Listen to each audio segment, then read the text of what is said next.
حضور رسول اعظم نور مجسم صلی اللہ علیہ وسلم کی عظمت پر قربان ہونا سب کے بس کی بات نہیں ہے۔ جناب مولوی توقیر رضا نے جو کچھ بیان بازی کیا وہ بیان بازی تک محدود رہ گئی تو تحریک اٹھنے کا سوال نہیں ہے۔ قربانی کی تحریک میں وہی شامل ہو سکتا جو اپنی جان و مال کو عظمت مصطفیٰ پر قربان کرنے کے لیے آمادہ ہو جائے۔ RSS کے سرسنگ چالک موہن بھاگوت نے حال میں جو بیان ہندو مسلم جھگڑے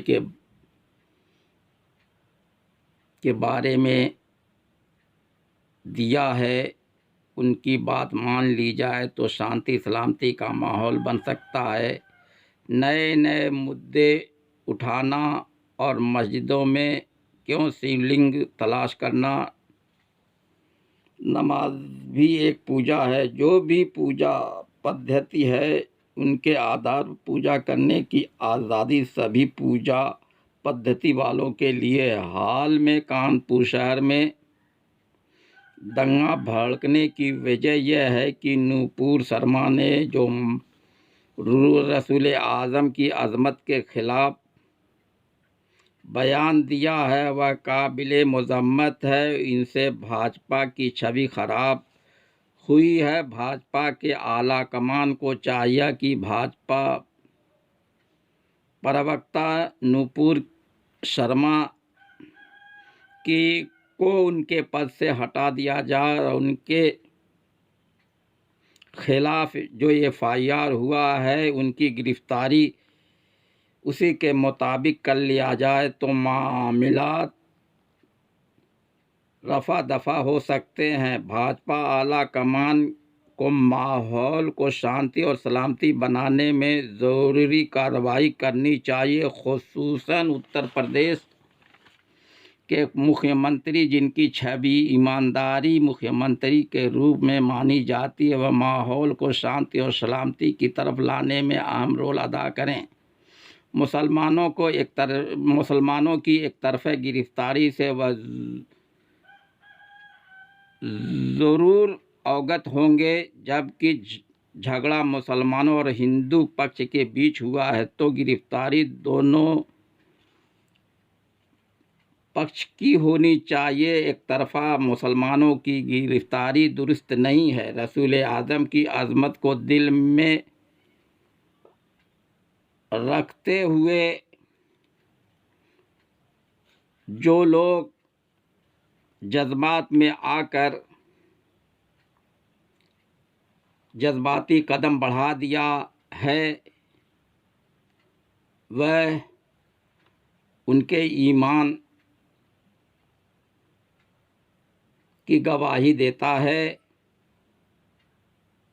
مسلمانوں میں سیاسی اور مذہبی قیادت نہ ہونے کی وجہ سے وہ متحد نہیں ہیں اور نہ وہ اپنے حقوق کے تحفظ اور اپنی عبادت گاہوں کے تحفظ کے لیے آگے تحریک چلا پائیں گے۔ فرقہ پرست سیاسی اور مذہبی لیڈر آپس میں میل ملاپ، اتحاد و اتفاق تبھی بنا پائیں گے جب ایک دوسرے کو تنقید کا نشانہ نہ بنائیں۔ مدرسوں، خانقاہوں اور درگاہوں میں اخلاقی اور روحانی تعلیم کا کوئی انتظام نہیں ہے۔ جو بھی پیسہ آتا ہے وہ اخلاقی اور روحانی تعلیمات کے بجائے دیگر فرقہ وارانہ تعلیمات میں خرچ ہو جاتا ہے۔ بلڈنگ بنانے سے انسانیت کے کام نہیں ہوں گے۔ بلڈنگ بنانے میں جو پیسہ خرچ ہوتا ہے وہ اخلاقی و روحانی تعلیمات میں خرچ کیا جائے تو انسان پیدا ہوں گے۔ اتحاد، اتفاق، محبت، اخلاص و روحانیت کی حصولیابی کے لیے رسول اعظم کی تعلیمات کو اپنانے کی ضرورت ہے۔ جو ہندووادی وچاردھارا والے ہیں ان میں RSS کے لوگ نمایاں کردار حاصل کیا ہے اور سیوا کے بل پر وہ حکومت تک پہنچ گئے اور حکومت کر رہے ہیں۔ جبکہ بہوجن سماج کے لوگ آرکشن کا فائدہ اٹھا کر اپنی جڑ مضبوط کرنے میں کوشش کر رہے ہیں۔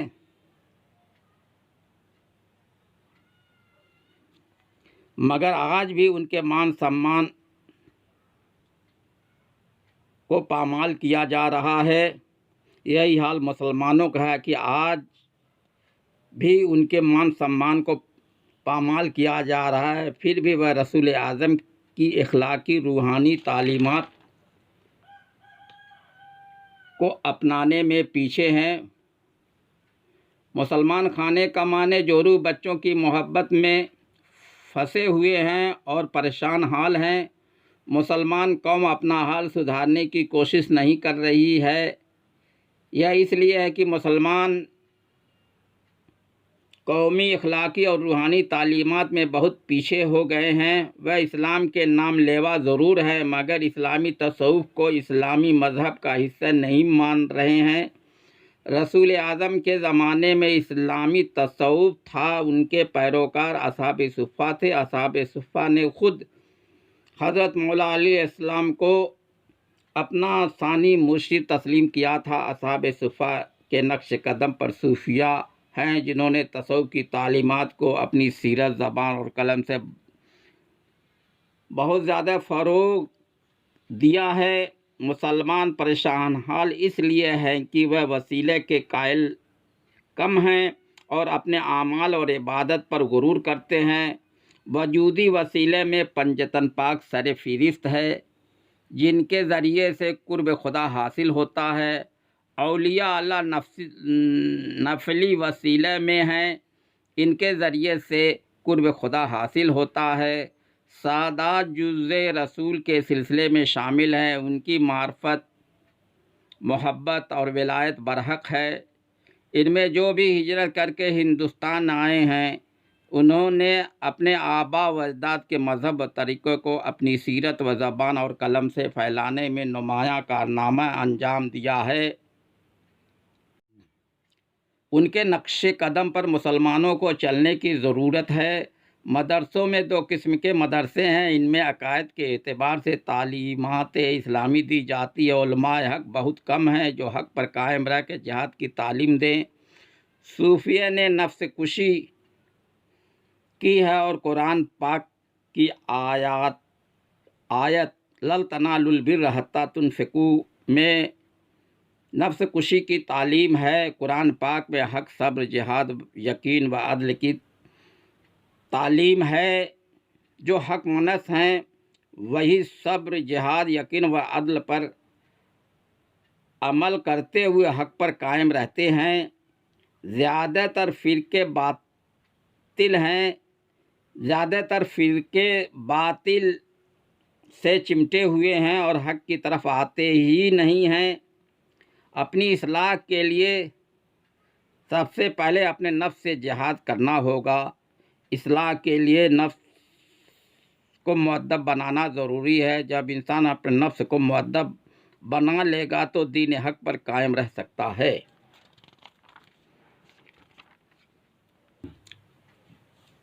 حضور انور سرکار وارث پاک جو سید اور فقیر ہیں، انہوں نے یہ فرمایا ہے، لا الہ الا اللہ زبانی کہنا اور ضرب لگانا اور بات ہے، بے دیکھے کسی چیز کا خیال محال ہے، دیکھ کے عاشق ہونا ممکن ہے، اور جب کوئی کسی کا عاشق ہوتا ہے تو اس کی کوئی سانس معشوق کی یاد سے خالی نہیں جاتی۔ عاشق کی سانس بلا کسب و ذکر عبادت ہے، عاشق غافل نہیں سمجھا جا سکتا۔ عاشق کی یہی نماز ہے اور یہی روزہ ہے۔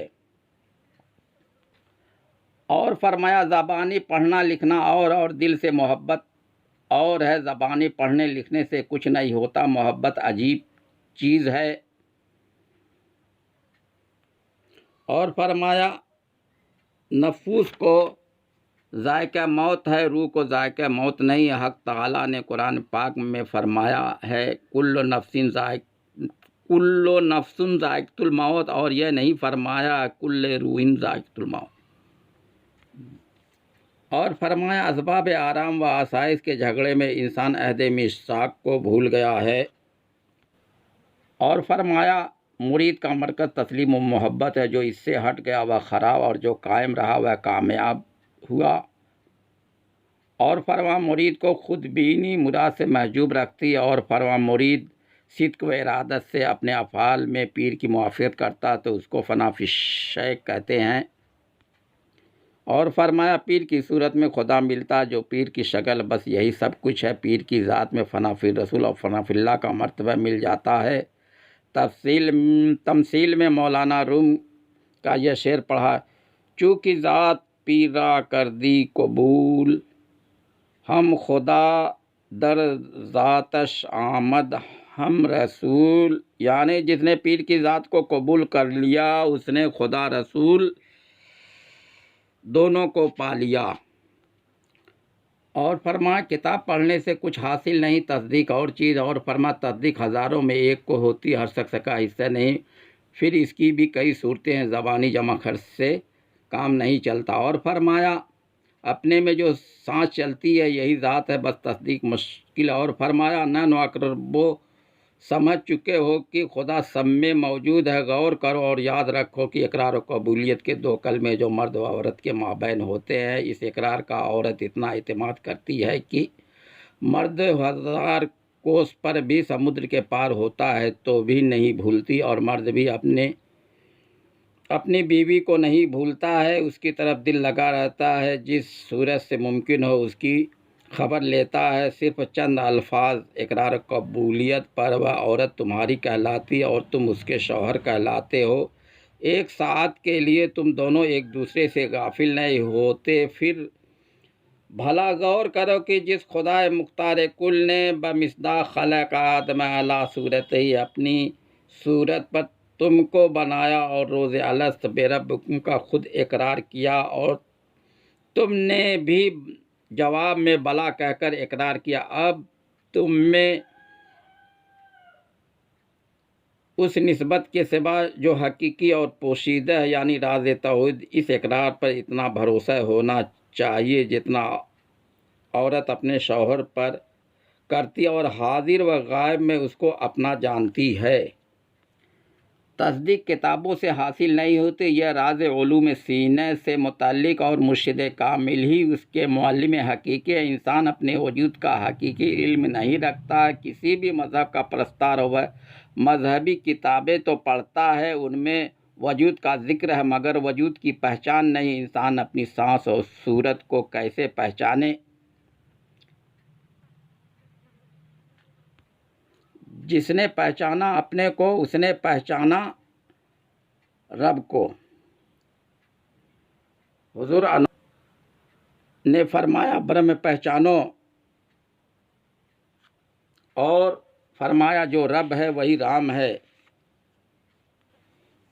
طریقہ وارثیہ کے بانی حضور انور وارث پاک ہیں۔ آپ نے طریقت کی بقا کے لیے اپنے ارشادات اور اپنا فقیری لباس چھوڑا ہے۔ طریقہ وارثیہ کی بقا کے لیے ضروری اقدام اسی وقت ہو سکتے ہیں جب وارثیوں کو طریقہ وارثیہ کی تعلیم مینجمنٹ سطح سے دی جائے، اور طریقہ وارثیہ کی مشق کے لیے آستانہ عالیہ دیوبند شریف کے حدود کے اندر سہولتیں مہیا کرائی جائیں، اور وارثیوں کی حوصلہ افزائی کے لیے مسولین بلڈنگ میں ان کو ٹھہرایا جائے اور ان کے طعام قیام کا معقول انتظام کیا جائے۔ غلام گردش آستانہ عالیہ میں روحانی مشاغل کے لیے مخصوص ہے، وہاں بھی روحانی مشاغل کی مشق کرائی جائے۔ روحانی مشاغل میں اذکار و اشعار شامل ہے، ان کی مشق تبھی بہتر ہوگی جب ان کو بہتر تعلیم دی جائے۔ تعلیم لینے اور دینے دونوں کا انتظام ہونا چاہیے۔ یہ ذمہ داری حاجی وارث علی صاحب مسولیم ٹرسٹ کے وحدہ داران پر ہے۔ وہ پہلے اپنی اصلاح کریں، تبھی وہ وارثیوں کی اصلاح کرنے کی کوشش کر سکتے ہیں۔ یا وارث یا وارث یا وارث۔